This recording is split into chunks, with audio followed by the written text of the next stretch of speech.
Olá, bem-vindos! Estamos chegando com o Jornal da Manhã aqui na Jovem Pan, número 1 do Brasil. Eu sou Eudes Figueiredo. Hoje, quarta-feira, dia 29 de julho de 2020. É o Jornal da Manhã, segunda edição, com os nossos comentaristas Adolfo Padilha, Adilson Breviglieri e também Fernando Gessi. Muito obrigado, então, pela audiência. A partir de agora, você fica com as principais informações de Prudente região e outros assuntos nacionais que têm influência para nós aqui na região de Presidente Prudente. A gente começa com o destaque do Adolfo Padilha. Bom dia, Adolfo, seu destaque.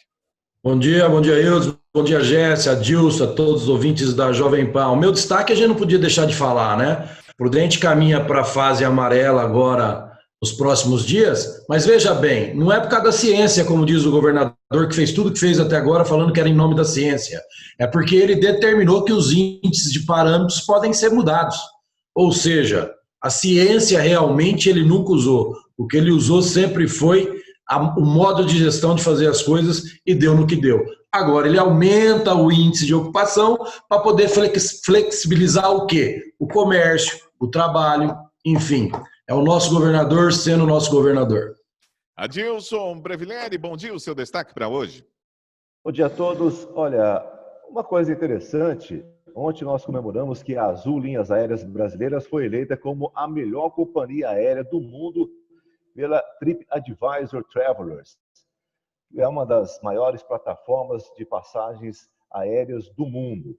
A empresa tem o orgulho de ser brasileira e ostentar o Brasil em sua marca, leva hoje a aviação nacional a um novo patamar ao figurar no topo do ranking mundial do setor. Pois é, a Azul, desde 2018, ela vem figurando já entre as 10 companhias do mundo e alcança agora este feito inédito. E segundo o presidente John Rollerson, que é presidente da Azul norte-americano, que mora no Brasil há 12 anos, nunca foram os aviões que fizeram a gente voar.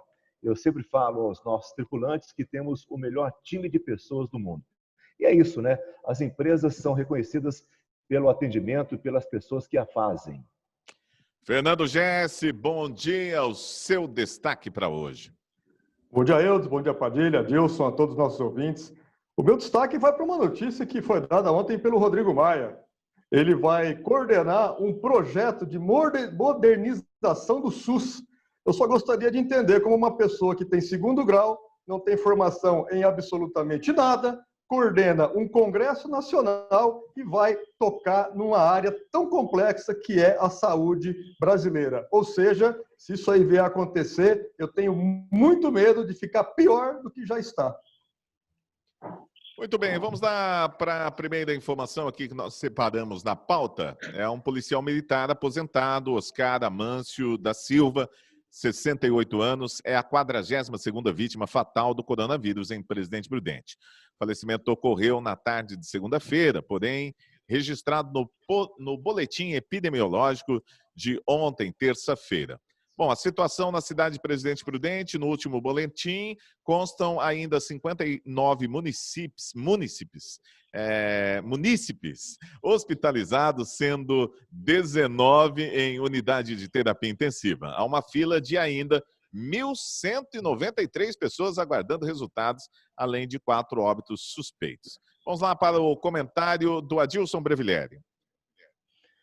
Olha, é isso mesmo. Essa realidade a gente já está praticamente quase que acostumando, né? Infelizmente, mais vidas estão sendo ceifadas por essa doença terrível que praticamente assolou o mundo inteiro, há vidas humanas que foram levadas, a economia que, de uma certa forma, ficou toda debilitada por conta desse Covid. E a gente sempre lamenta que a cada morte anunciada, a gente dá aqui todas as nossas condolências às famílias que passam por esse momento tão difícil, que é um momento de você perder um ente tão querido repentinamente, né? Infelizmente, a gente tem que estar passando por isso e na esperança de que logo, logo a vacina venha e que a vida possa voltar ao normal e a gente possa ficar livre deste mal, né? Muito bem. O Dia dos Pais está chegando e, como ocorreu no Dia das Mães, em maio, os cemitérios municipais São João Batista e Campal, que é o antigo Parque da Paz, seguirão fechados para visitação no Dia dos Pais, comemorado então no próximo mês. De acordo com o administrador dos locais, Carlos Alberto de Lima, A suspensão abrange as visitas, serviços de limpeza e de obras em sepulturas. Vamos lá para o comentário do Adolfo Padilha. Eu acho que são as medidas de segurança que têm que ser tomadas, né? A gente sabe que as pessoas gostam de homenagear, é uma forma de lembrar carinhosamente daqueles que se foram, mas infelizmente é o momento, infelizmente é a forma, é mais uma ação segura para evitar um contágio maior do Covid, e nesse ponto de vista eu acho que está correto. Muito bem, a partir de segunda-feira, dia 27, ou seja, desde o começo da semana, foi possível pedir mais 2 meses de pausa no pagamento de prestações do crédito imobiliário contratado com a Caixa Econômica Federal. A medida vale para financiamentos de imóveis do programa Minha Casa Minha Vida, das faixas 1, 5, 2 e 3 e do Sistema Brasileiro de Poupanças e Empréstimo. É mais um alívio aí para as pessoas que têm que pagar sem ter condições de trabalho, enfim, dinheiro e renda nessa época de pandemia. Vamos lá, então, para o comentário do Fernando Gessi. Bom, primeiramente, eu gostaria de deixar aqui o meu sentimento a todas as pessoas que tiveram entes queridos impactados aí por questão dessa pandemia que atinge o mundo inteiro. Essa decisão, ela é acertada, tem que ser tomada mesmo, porque afinal de contas nós tivemos aí, a sociedade como um todo, uma grande restrição nos seus recebimentos, principalmente as pessoas que são prestadores de serviço e autônomos.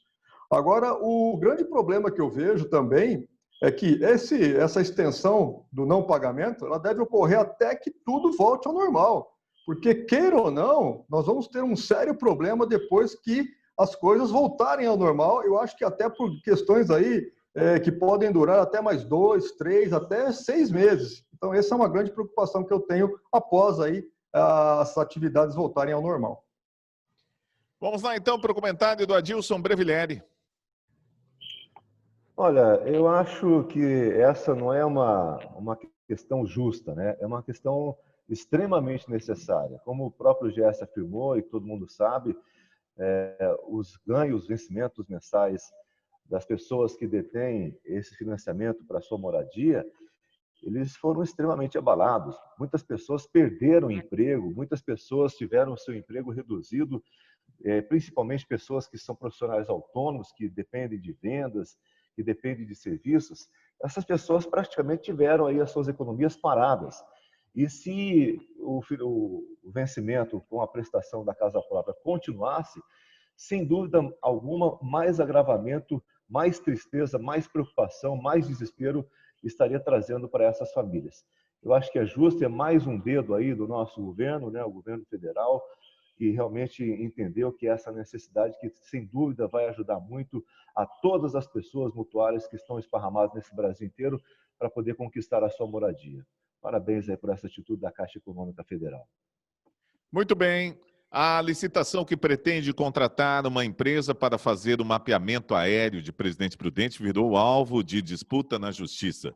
Desde dezembro do ano passado, uma liminar concedida pelo juiz da Vara da Fazenda Pública, Darcy Lopes Beraldo, determinou a suspensão do procedimento licitatório até o julgamento final do mandado de segurança, que ainda não tem previsão para ocorrer. O objetivo de produzir esse super mapa digital é auxiliar a Prefeitura na tomada de decisão sobre investimentos em benefícios aos cidadãos de Presidente Prudente. Vamos lá para o comentário de Adolfo Padilha. Benefícios assim, entre aspas, né? A gente... É importante, sim, eu acho que é um trabalho que tem que usar a tecnologia para isso, mas ele também vai servir para fazer uma nova leitura da planta genérica de valores, né, que calcula o IPTU de cada imóvel. Mas eu acho que é necessário, tem que ser feito. Pelo que a gente entendeu, a empresa que perdeu recorreu, e é sempre assim, infelizmente é o que a gente fala, a burocratização do setor público, às vezes atrasa e encarece muito uma obra que é simples no setor privado, né? Quando você pega a tomada de valores, você vê que não teve uma diferença de valores muito grande de uma para outra, mas teve questionamentos sobre a capacidade técnica da empresa de Presidente Prudente. Por outro lado, na licitação, no edital, deixava claro que ela poderia terceirizar serviços ao qual ela não apresentou capacidade técnica. Mas agora quem paga somos nós, temos que aguardar, né? Temos que aguardar a decisão judicial. Fernando Gessi, a sua opinião? Essa licitação é uma coisa que me chama muita atenção, inclusive foi alegado ali pela prefeitura, segundo que ela não tem ali a necessidade, né, de fazer a referência com finalidade às regras de licitação. Todo mundo sabe, que entende do negócio, que atua na área, que tem o conhecimento, as licitações são regradas pela Lei 8666. E ali existe um princípio muito importante, que é o princípio da exorbitância, onde a prefeitura pode fazer, sim, colocar nessas licitações algumas regras que são de caráter próprio, ou seja, ela prevê isso. Isso precisa ser seguido. Agora, como que você faz uma licitação e agora alega, né, conforme nós lemos aqui na matéria, que ela não tem obrigação e não tinha necessidade de colocar as regras? Ou seja, isso aí prova mais uma vez que o departamento licitatório da cidade de Presidente Prudente precisa ser revisto, precisa ser reorganizado, precisa ser feito com coisas técnicas, e não foi a primeira, não. Nós temos várias outras licitações aí que estão sendo questionadas na justiça. Nós tivemos há pouco tempo aí, com relação à manutenção da rede de iluminação pública. Também foi colocado ali uma ação contra a empresa que ganhou. Ou seja, são coisas assim que precisam ter um pouco mais de atenção. Que é necessário fazer essa nova atuação? Até acho que sim, mas não precisaria se o munícipe, quando fizesse ali toda a construção da sua obra, colocasse os dados corretos, fizesse as coisas da maneira correta, isso também não seria necessário. Ou seja, é uma ação gerando uma reação. Infelizmente, quem vai pagar por tudo isso, R$1.900.000, somos, mais uma vez, nós munícipes. Adilson Brevileri, o seu comentário. Eu acho engraçado porque, na verdade, o que quer dizer licitatória? Na verdade, é para você poder fazer uma concorrência pública, estipulando determinados requisitos para que as empresas que tenham interesse em concorrer a esse processo licitatório cumpram, no mínimo, as exigências exigidas no processo licitatório. Agora, o que acontece aqui, a gente fica com uma baita de uma interrogação, porque a empresa que venceu e que foi impugnada pela outra empresa, ela não apresentou a inscrição no Ministério da Defesa do Brasil, e é uma exigência que foi expressamente exigida no edital. Se a pessoa não tem isso, a empresa não tem isso, já nem entra no processo licitatório. Mas tudo bem, vamos para frente. Ela violou a portaria 0637, o decreto federal 2.278 e ainda o decreto-lei 1177 de 1971, que trata exatamente das leis de licitações. E no termo de referência, a empresa vencedora não apresentou declarações, não apresentou equipe técnica, não comprovou a qualificação técnica operacional, mesmo ainda tendo que terceirizar. Ela não apresentou certidões de registro dos responsáveis do Conselho Regional e ainda teve, por cima de tudo, que vai por último no processo licitatório, que é a questão do preço, ela teve o preço ainda maior do que a empresa que está impugnando a licitação. Então, para que fazer licitação? Que palhaçada é essa? Eu acho que está tudo contrário, não tem nada que acontecer.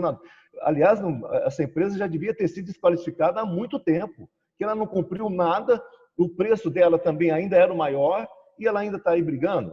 Vamos parar com isso, né? Pelo amor de Deus, é onde nós estamos.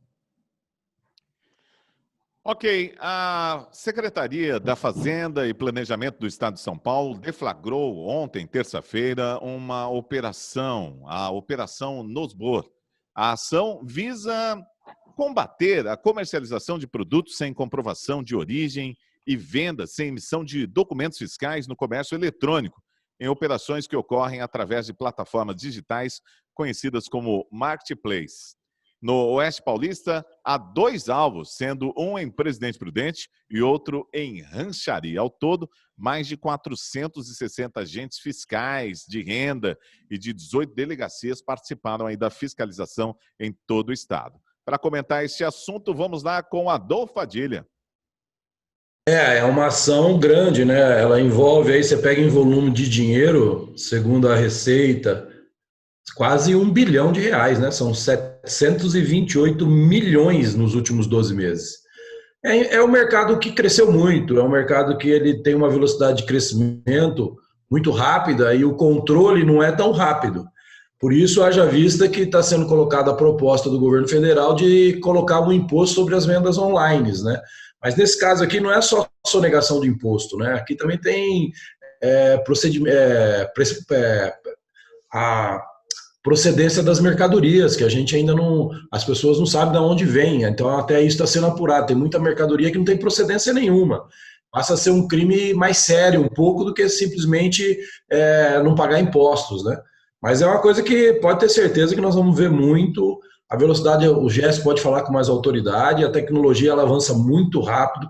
Marketplace hoje é uma ferramenta utilizada por qualquer pessoa pode adquirir ou fazer parte do Marketplace e realmente agiliza as vendas, e o vírus potencializou as pessoas recorrerem a essa ferramenta, né? Fernando Gessi, vamos lá, sua opinião, você é especialista no assunto. Essa parte de marketplaces, ela veio para ficar, não tem nem por onde. Por exemplo, nós aqui na empresa, nós estamos aí há 2 meses totalmente imbuídos em soluções para atender inúmeras situações com relação a isso. O maior problema aí, o que Adolfo citou, é o problema de descaminho, é justamente o contrabando. Agora, o que eu pergunto, faço uma pergunta aqui a todos. Não seria melhor todo mundo pagar um pouco de imposto, pouca coisa, para que aí no volume total dê uma quantidade grande? Hoje, infelizmente, nós temos muitas pessoas que evasam justamente do pagamento desses impostos. Conforme o Padilha disse a respeito do imposto que até o Paulo Guedes está comentando, eu acho interessante sim, porque seria uma coisa obrigatória e aí sim nós começaríamos a fazer uma análise. O problema hoje com relação à reforma tributária, que envolveria isso aí, são as pessoas que estão fazendo. Hoje, a maioria das pessoas não sabe da complexidade da tributação nossa na emissão de uma nota fiscal. É algo assim fora do normal. Agora, infelizmente, nós temos aí pessoas que estão se aproveitando e até por questão de sobrevivência, viu? Não é só questão de sonegação de impostos, caminho, irregularidades, não. Questão de sobrevivência. As pessoas precisam comer, estão se agarrando ao que pode. Agora, o valor é realmente muito alto, precisa aí ser coordenado, mas é o que a gente sempre fala, o Brasil tem solução, basta colocar na mão de gente competente. Infelizmente, as discussões hoje são totalmente desconexas da realidade, da necessidade de nós, pobres brasileiros. Muito bem, o Procurador-Geral da República, Augusto Aras, afirmou ontem que é hora de corrigir rumos para que o lavajatismo passe e seja substituído no Ministério Público por outro modelo de enfrentamento à criminalidade. Aras deu a declaração ao participar de um debate virtual promovido por um grupo de advogados. Segundo ele, a correção de rumos não significa redução do empenho no combate à corrupção. Vamos lá para o comentário do Adilson Brevileri. Parece até que ele está com medo de ser atingido também pela Lava Jato, né? Que não é possível um cara que ocupa a posição dele falar um negócio desse, né? É a ação que mais livrou o país em toda a história da corrupção, das garras dos corruptos da política brasileira, que manipulam o poder e que fazem as suas artimanhas. E o Ministério Público, com a base em Curitiba, conseguiu colocar o país num prumo e numa esperança para os nossos brasileiros que ainda dá jeito para acabar com essa criminalidade ocasionada pela corrupção. E o cara parece que está preocupado com a forma que a Lava Jato atua, com a forma que a Lava Jato fez até hoje, que ela representa esse país inteiro. O que ele está pensando? É uma coisa meio louca, né? Imaginar que um procurador-geral da República tenha falado uma coisa dessa, né? Parece que ele está com raiva da Lava Jato, ou talvez, quem sabe, até com medo. Vai saber. Ok. A ministra do Supremo Tribunal Federal, Rosa Weber, defendeu que juízes de primeira instância podem autorizar busca e apreensão na Câmara e no Senado quando os fatos investigados envolvem parlamentares, mas não tem relação com o mandato atual. Vamos lá para o comentário do Adolfo Padilha. Eu acho que o juiz de primeira instância tem mais competência do que qualquer um dos ministros do STF, por exemplo, em questão de conhecimento jurídico. Eu acho mais do que justo. Eu acho que é interessante porque fazem com que os deputados fiquem mais espertos, né? Não se assegurem tanto naquela garantia certa ou quase sempre certa que quando cai no STF tem as liberações que facilitam as coisas para eles. Eu acho que o juiz de primeira instância, como de segunda instância, terceira instância, é o que nós defendemos aqui, né? Um dia teremos um STF composto, quem sabe, só por juízes de primeira, segunda e terceira instância, ou seja, só por pessoas que realmente prestaram um concurso para juiz, que conviveram na sua vara, que conhecem o direito melhor do que ninguém, podem até ser indicação política, mas que seja uma lista de juízes de verdade, né? Não de companheiros de partido. Então, eu acho uma decisão interessante, preocupante para aqueles que praticam o delito dentro das câmaras, né? Por aí afora, e em vez de quando o STF acerta, né? Dessa vez eu acho que a ministra acertou. Muito bem. Olha, o presidente Jair Bolsonaro sancionou ontem, terça-feira, com vetos, um projeto de lei que destina R$1,5 bilhão de reais adicionais ao enfrentamento da pandemia do novo coronavírus em ações para a população mais vulnerável. Fernando Gessi. Você vê como é que a coisa é bem interessante, né? Nós temos aí o nosso STF que determinou que os estados e municípios são responsáveis por toda a organização e a gestão da crise com relação à pandemia no Brasil. Ou seja, são eles que estão coordenando tudo isso nos estados e municípios. E para o governo federal, ficou a responsabilização das mortes. Ou seja, quem coordena tudo está ali fazendo com que a coisa aconteça. Agora, as mortes ficaram para o governo federal. Agora, com relação a dinheiro, eu não vejo em momento algum faltando dinheiro. Isso aí foi um projeto de lei de uma deputada, que alguns pontos foram sancionados. Eu também acredito que devam ser mantidos esses vetos com relação à ajuda psicológica, tudo mais. Eu acho que a sociedade precisa hoje colocar comida no estômago, porque tem muita gente passando fome. Depois a gente cuida aí do psicológico de todo mundo, que está todo mundo com o psicológico abalado, isso aí não tenha dúvida. Alguns mais, outros menos. Agora, é o mesmo caso de discussão que nós tivemos ontem. Você acha que precisaria um juiz determinar, ou um promotor determinar, para onde os R$500 mil da Lava Jato vão? É a mesma coisa. Eu sou roubado, o dinheiro é pego e o juiz determina para onde o meu dinheiro vai. Eu justamente não consigo entender algumas coisas nesse país que são verdadeiros absurdos. Ou seja, está assim. Agora, o grande problema dessa dinheirama toda que está indo para os estados e municípios é que grande parte deles estão sendo colocadas algumas ações que a Polícia Federal já está batendo na casa de governador, na casa de secretário, ou seja, a irresponsabilidade por questões de corrupção, e aí vem o nosso PGR questionar. Eu não sei qual é a fixação que esse cara tem com relação a Lava Jato. Com certeza eu estou achando que ele deve ter algum rabo preso ali no meio daquele rolo todo também. Adolfo Padilha. O governo federal, ele já aportou quase 350 bilhões no combate, né? Como o Jesse disse aí, ainda você vê o pessoal do Berrante Virtual dizer que o Bolsonaro é culpado pelas mortes, né? Sendo que não é, né? A minha abertura eu falei o quê? O governador está mudando os parâmetros para atender o quê? Aquilo que o Bolsonaro fala desde o começo da pandemia. Qualquer pessoa um pouquinho inteligente consegue perceber isso.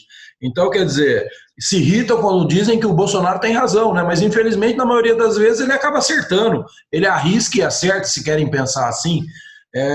O governo federal faz a parte dele. Ele foi impedido de fazer mais por quem? Ele foi impedido de fazer mais pelo Congresso Nacional, ele foi impedido de fazer mais porque determinaram que ele não poderia fazer mais, que ele realmente só pode fazer aquilo que ele está tentando fazer, que é a liberação de verba, e cabe à Justiça, ao Ministério Público, investigar onde essa verba é aplicada.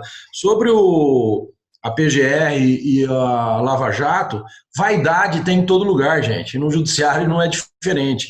Eu estava lendo um dado interessante, todo o sistema jurídico de justiça tem 40 terabytes, Jesse. Você sabe o que isso significa, todos nós aqui sabemos. Só a Lava Jato em Curitiba, o pessoal lá tem 350 terabytes, quer dizer, quase 10 vezes mais. Mas aí a gente deixa a pergunta no ar, talvez porque eles trabalham, né? Talvez porque eles realmente se interessam em pegar os tubarões da República Brasileira. Mas vamos ver o que isso vai dar. Eu acho que, por enquanto, eu ainda tenho fé que não passa de vaidade política. Muito bem, nós estamos encerrando o Jornal da Manhã de hoje. Fernando Gessi, quer dar uma palavrinha aí? Só para encerrar esse assunto, eu acho que essa interferência do PGR, do Aras, é uma afronta a toda a capacidade técnica, responsabilidade da instituição mais respeitada no Brasil, chamada Polícia Federal. Porque foi lá que ele foi bater, foi lá que ele foi mexer, segundo os dados que estão, 38 mil pessoas passaram pela investigação. Até agora, as alegações dele não têm fundamento nenhum. E esses dados estão protegidos ali dentro. Na hora que isso aí começar a tornar público, vocês vão ver o tamanho da besteira que esse cara está fazendo. Muito bem, nós vamos encerrar o Jornal da Manhã desta quarta-feira. Um abraço aí para o Adolfo Padilha, Dilson Brevillieri, Fernando Gessi. Nós voltamos amanhã, a partir das 11h30 da manhã. Até lá, um grande abraço para todo mundo. Continuem ligados aqui na Jovem Pan.